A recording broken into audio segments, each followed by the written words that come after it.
Welcome back. Now, everyone has been facing huge challenges during the COVID-19 lockdown, and elite athletes are no exception.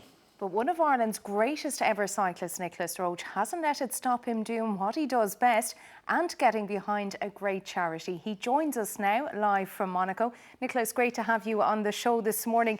You're just out of lockdown now, Nicolas. How was it for you? Good morning. Well, it was an experience of its own. Spending 8 weeks alone in my apartment felt like a real social challenge.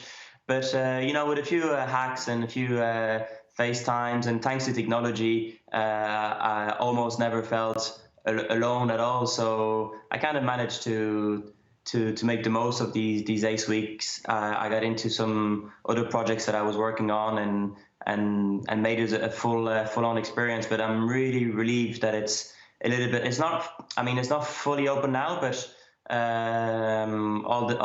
it's almost back to normal. And I'd imagine, Nicolas, being part of the Sunweb team, which you were all given, I'd imagine, individual training programs. So you had to keep working while you're at home, and you had to set up out in your balcony, I believe.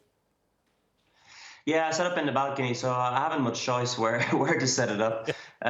For the first race that I did, unfortunately, they needed a certain TV angle for the live coverage, so I had to move all my setup in my kitchen just so that I can get enough length with the TV angles as the bikes fit in.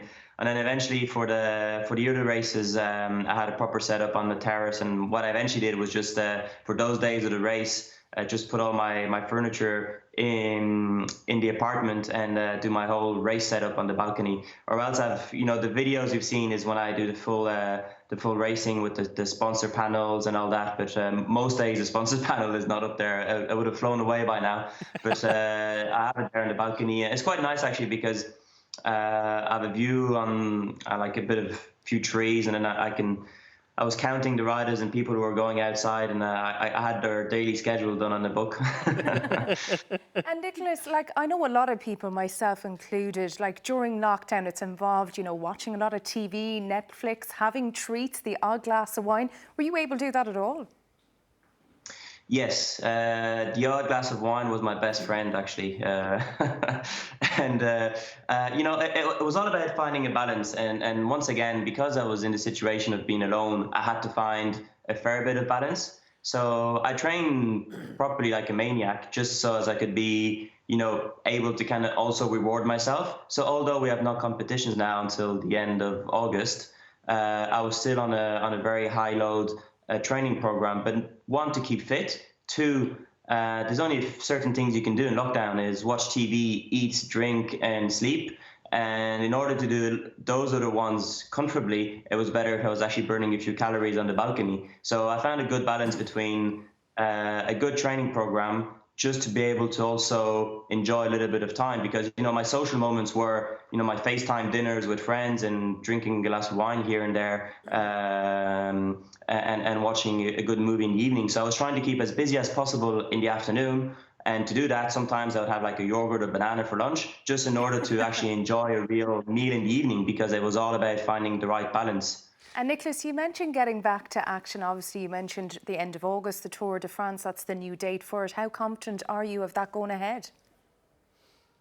I mean, today it's when you're an athlete, you always have to think ahead and hope that things happen, and say if it don't happen, just replan. So obviously we all know with how things are going today that is going to be very, very challenging for those dates to actually work.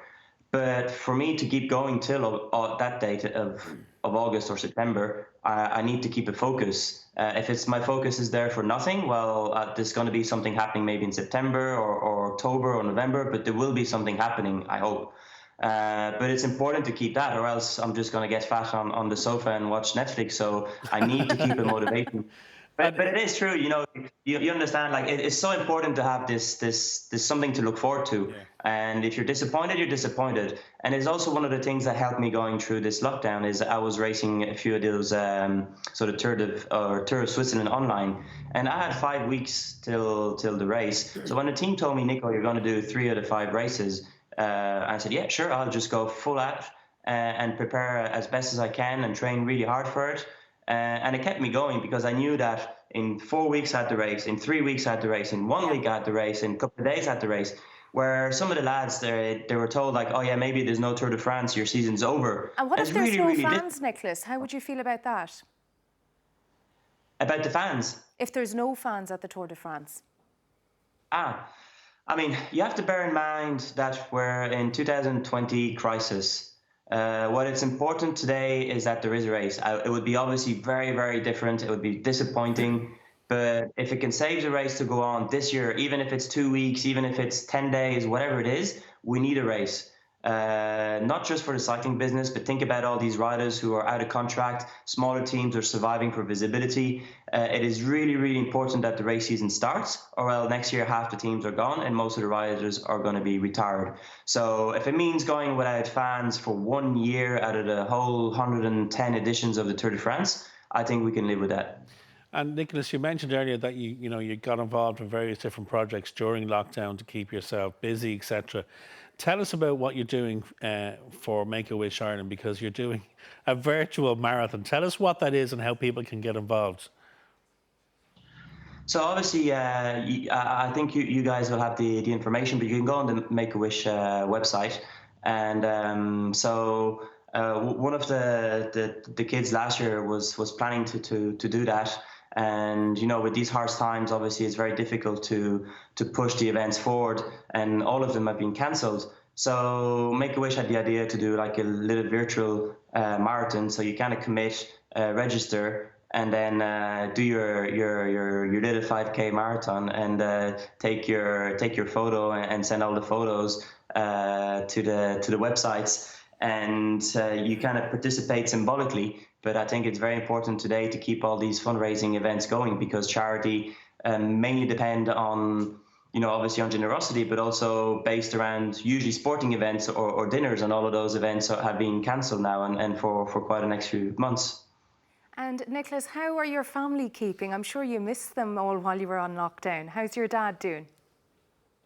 My dad's doing good. He's actually in lockdown in Antibes. He came to Antibes to see to make sure his house was fine. He hasn't been here in 2 years, and so he was locked down just down the road from me, which was strange, not seeing him being so close. But I think he was good. I saw him on Monday for the first time in 2.5 months.